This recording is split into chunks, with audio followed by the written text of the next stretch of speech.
Okay, so when you're going to sell on Amazon, the very last thing that you want to have happen to you is you don't want yourself to infringe on someone's patent or someone's trademark. Because if you make either of those mistakes, inevitably you're gonna lose money. You could potentially have a lawsuit even filed against you, and that is the last thing you want to do.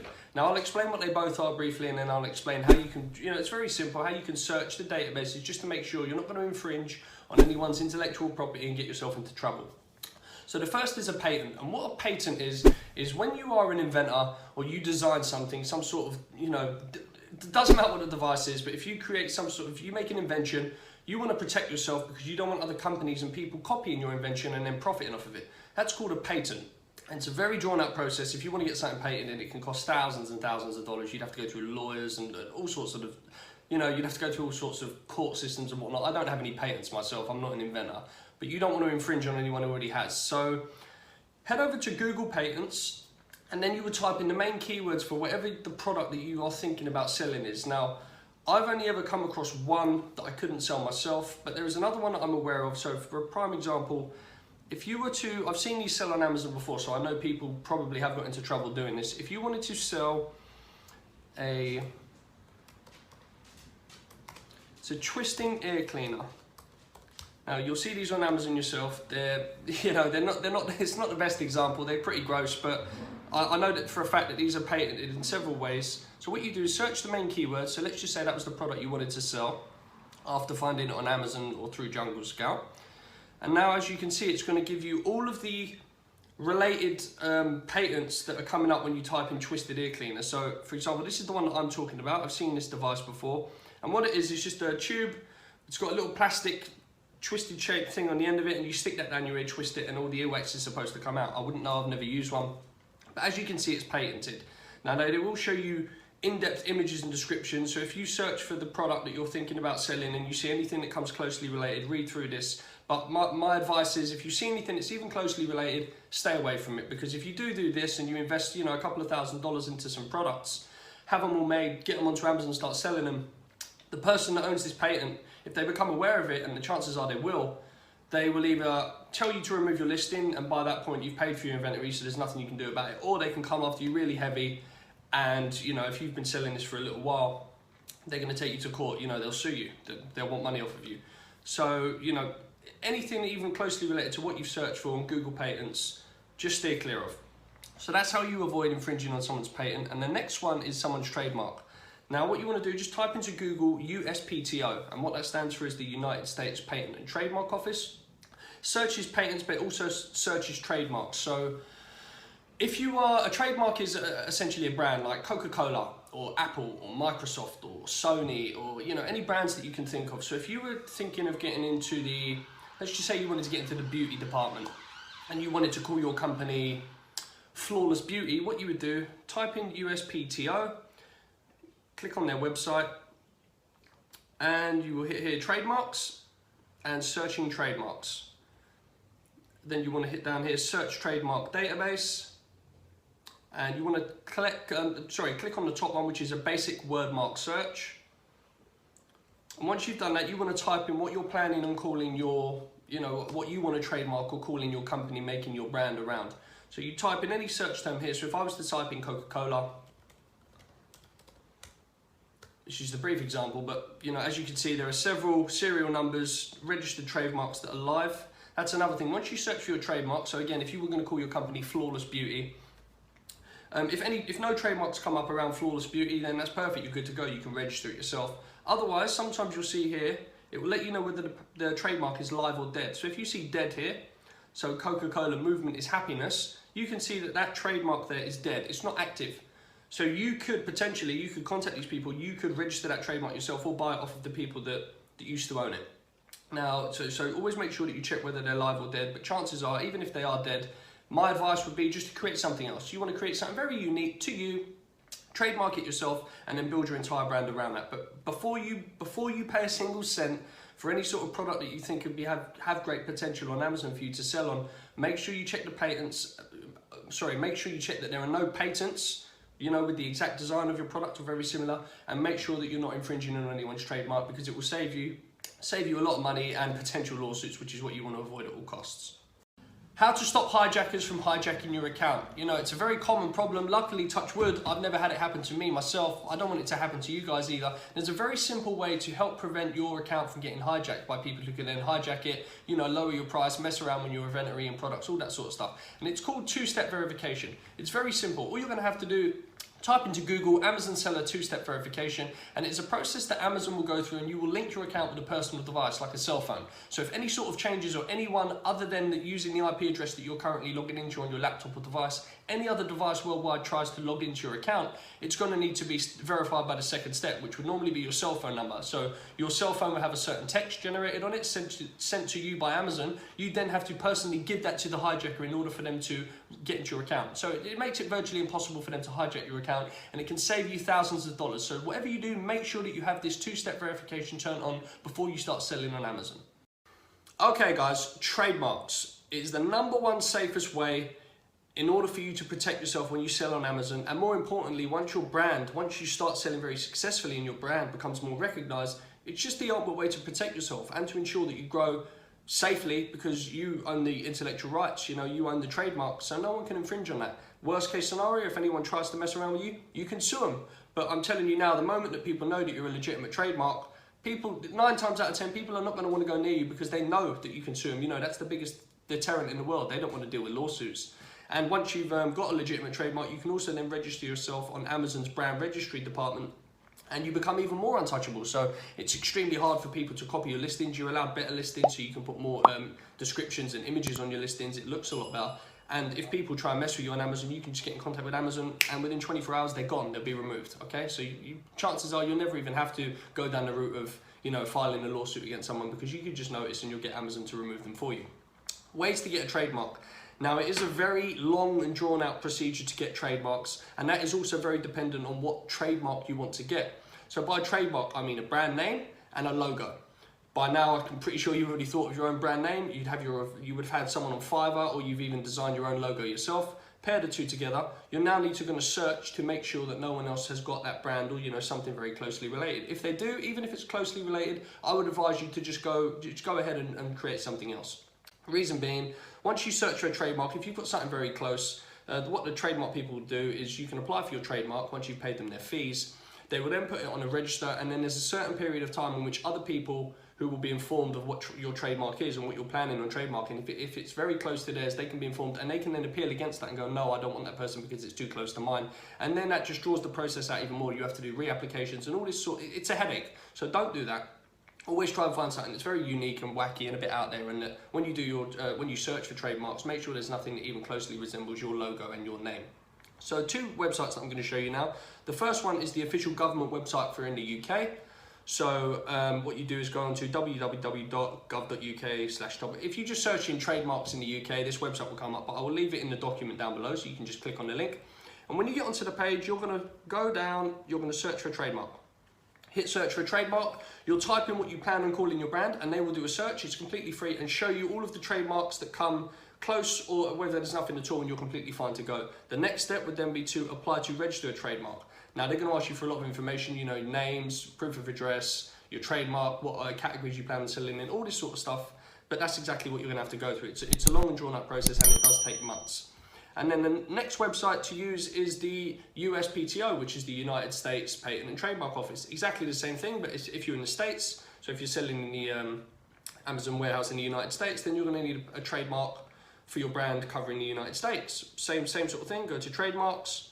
You can then search for trademarks, so always make sure you're doing a search first to make sure that there's nothing even closely resembling yours, and then you're going to apply online and you go through the exact same procedure. They'll ask you for all the details, your logos, your design, your brand name, all that sort of stuff. They really scrutinize it. It takes a long time and it's drawn out, but if you guys, like I say, don't ever gear this towards just trying to make a quick buck and get out. You want to build a long-term successful business model, and the best way to do that, once you've had a few orders and you've started to sell really well and you're becoming a little bit successful, is to invest in trademarks. Once you invest in a trademark and your brand is officially yours legally, no one can touch you, and it will only grow and get bigger and stronger. And over time, when those consistent sales come in and the checks get bigger, and you just start, like, I'm getting excited just thinking about it for you guys. You start earning more money, and you know legally that no one has a leg to stand on when they want to try and compete with you or try and take something that you've worked so hard to build. It's absolutely incredible. It's the best feeling in the world. So once you've started to, you know, feel a bit of success and you want to go down that route, make sure you get your brand trademarked, and you will be unstoppable.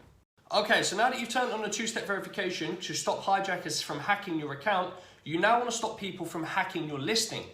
Two completely separate things, but both can happen. I've had people personally hijack my listing, and it's the last thing you want to do because it's a real pain to get rid of them. And what I mean by hijacking a listing is when you go onto Amazon, you create your listing. You see how we click on the tab when we've done it in this course. We want to create our own listing. You have a second option, which is to attach yourself into someone else's listing. So what that means is you don't have to create your own listing. You're telling Amazon that you're selling the exact same product as them. And the reason that we don't want that is if we have a product, so I've used here as an example a fishing net. Let's just say this was our product. If you see you can scroll down here, you can see that there's used and new items, 18 of them. So we click on that, and we can see how many different people, obviously Amazon are the original sellers, so Amazon don't mind people selling fish nets. But then you can see Ver Ventures, fun stuff for sale, love to sell folks. They all state, they're all in new condition, they all state that they're selling the exact same thing. Now the reason you don't want this to happen on your listing, you want it to just be unique to you, is because hijackers will copy your product and they will sell the crappest version going and try and make a quick buck. And all of the negative reviews now and the repercussions from that come to you. They land on your listing. They don't land on their listings because they haven't made their own listing. They're using yours. So you could put amazing photos. You've put so much time and effort into creating your own listing that's unique to your product. And now someone's just going to pretend that they're selling the exact same thing as you. And when the customers receive their product and go, hang on a minute, well, this isn't what it says in the pictures or the description. You're going to feel the wrath of that. They're going to leave negative reviews on your account. And that would just be to the demise of your product. And you've done nothing wrong. So there are two ways of doing this. The most important one, but yeah, it's the most difficult to do, is get yourself a trademark. When you get yourself a trademark, so you get a logo and a brand and you get it trademarked, depending on what country you're in, or you can have it trademarked worldwide, you'd have to Google that, it's unique. There are certain regulations that you have to go through for each country. I've got several trademarks registered, but it can cost quite a bit of money and it can take quite a considerable amount of time depending on what country you want and what you're trying to have trademarked. But once you get yourself a trademark, you can then go onto Amazon and register yourself as a brand. You do that under if you go into your Amazon Seller Central account, you go here to advertising, and then you go to enhanced brand content. And once you've done that, that means you are now registered as a legitimate brand because you have a trademark on Amazon. So the moment anyone tries to attach their listing to yours, you can quite simply say to Amazon, email them and Amazon straight away. I'll put another video in this course showing you the exact email sequence to send them, and you can literally go, listen.